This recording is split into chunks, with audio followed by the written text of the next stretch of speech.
നമസ്കാരം. മലയാളി വാർത്തയിലേക്ക് സ്വാഗതം. കമ്മ്യൂണിസ്റ്റ് പാർട്ടിയുടെ ചരിത്രവും കാര്യങ്ങളും ഒക്കെ നോക്കിക്കഴിഞ്ഞാൽ അത് പലപ്പോഴും പല വഴികളിലൂടെ സഞ്ചരിക്കുകയാണ്. ഇപ്പോഴതിൻ്റെ ഒരു ശോചനീയമായിട്ടുള്ള ഒരു സ്ഥിതിയെക്കുറിച്ച് കൂടി നമ്മൾ ആലോചിക്കണം. ജനാധിപത്യ പ്രക്രിയയുടെ ഭാഗമാകാതെ മാറി നിന്ന ചരിത്രവും കമ്മ്യൂണിസ്റ്റ് പാർട്ടിക്കുണ്ട്. സായുധ വിപ്ലവത്തിലൂടെ രാജ്യത്തിൻ്റെ അധികാരം പിടിച്ചെടുക്കാൻ രേഖ പുറത്തിറക്കുകയാണ് അന്ന് പാർട്ടി ചെയ്തത്.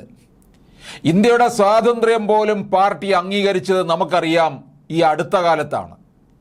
എന്നാൽ ഇപ്പോൾ ചരിത്രത്തിൽ ഇന്നേ വരെ ഇല്ലാത്ത ഒരു പ്രതിസന്ധിയുടെ ഘട്ടത്തിലൂടെയാണ് CPM കടന്നു പോകുന്നത്. അത് പാർട്ടി തന്നെ തുറന്ന് പറഞ്ഞതാകട്ടെ CPMൻ്റെ കേന്ദ്ര കമ്മിറ്റി അംഗവും മുൻ മന്ത്രിയുമായ AK ബാലൻ ആണ്. അത് ബാലൻ്റെ ഒരു കുസൃതിയായിട്ട് കണ്ടാൽ പോരാ, വളരെ ഗൗരവത്തിൽ കാണേണ്ട കാര്യം തന്നെയാണ്. സൂക്ഷിച്ചില്ലെങ്കിൽ അധികം വൈകാതെ CPMന് ദേശീയ പാർട്ടി എന്ന പദവിയും അരിവാൾ ചുറ്റിക നക്ഷത്രമെന്ന ചിഹ്നവും നഷ്ടമാകുമെന്ന ആശങ്കയാണ് ബാലൻ പങ്കുവച്ചത്. ലോക്സഭാ നിയമസഭാ തെരഞ്ഞെടുപ്പുകളിൽ നിശ്ചിത ശതമാനം വോട്ടോ MP-മാരെയോ കിട്ടിയില്ലെങ്കിലാണ് ദേശീയ പാർട്ടി എന്ന പദവിക്ക് ഇളക്കം തട്ടുക. അത് നഷ്ടപ്പെടാതിരിക്കാൻ എന്ത് തന്ത്രവും പയറ്റുമെന്നാണോ ബാലൻ പറഞ്ഞതിൻ്റെ അർത്ഥം?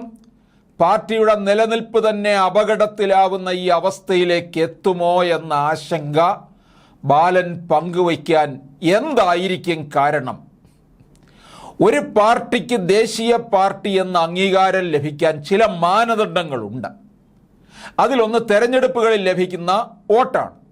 2019 ലോക്സഭാ തെരഞ്ഞെടുപ്പിൽ CPMന് ആകെ ലഭിച്ചത് 1.77% വോട്ടാണ്. 69 ഇടത്തും മത്സരിച്ചു.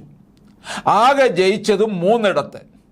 ബംഗാൾ നിയമസഭയിലേക്ക് ഒരു ഒറ്റ MLA പോലും കിട്ടാതിരുന്ന തിരിച്ചടിയുമുണ്ട്. നോക്കണേ, ഒരു സംസ്ഥാനം ഏതാണ്ട് 3 വ്യാഴവട്ടക്കാലം ഭരിച്ചിരുന്ന പാർട്ടിക്കിപ്പോൾ ഒരൊറ്റ MLA പോലും ഇല്ല എന്നുള്ളതാണ്. കേരളവും തമിഴ്നാടും ത്രിപുരയുമാണ് CPMന് ഇപ്പോൾ രക്ഷിച്ചു നിർത്തിയിരിക്കുന്നത്. അതിൽ കേരളം ഒരു പച്ച തുരുത്ത് ആണ് CPMന്. നിലവിലെ മൊത്തം കണക്ക് നോക്കിയാൽ CPMന് ബാലൻ പറഞ്ഞ അത്ര ഭീഷണിയല്ലെന്ന് മനസ്സിലാക്കാം. എന്നാൽ ഈ ലോക്സഭാ തെരഞ്ഞെടുപ്പിൽ ചില ലക്ഷ്യങ്ങൾ CPMന് നിർവഹിച്ചേ മതിയാവൂ. അടിവേരിളകിക്കിടക്കുന്ന ബംഗാളിൽ നിന്ന് 2 MP-മാരെയെങ്കിലും ജയിപ്പിച്ചെടുക്കണമെന്ന ലക്ഷ്യം വരെയുണ്ട്. അതിൽ 10 വർഷത്തിലൊരിക്കലാണ് തെരഞ്ഞെടുപ്പ് കമ്മീഷൻ പാർട്ടികളുടെ ദേശീയ പദവി പുനഃപരിശോധിക്കുന്നത്.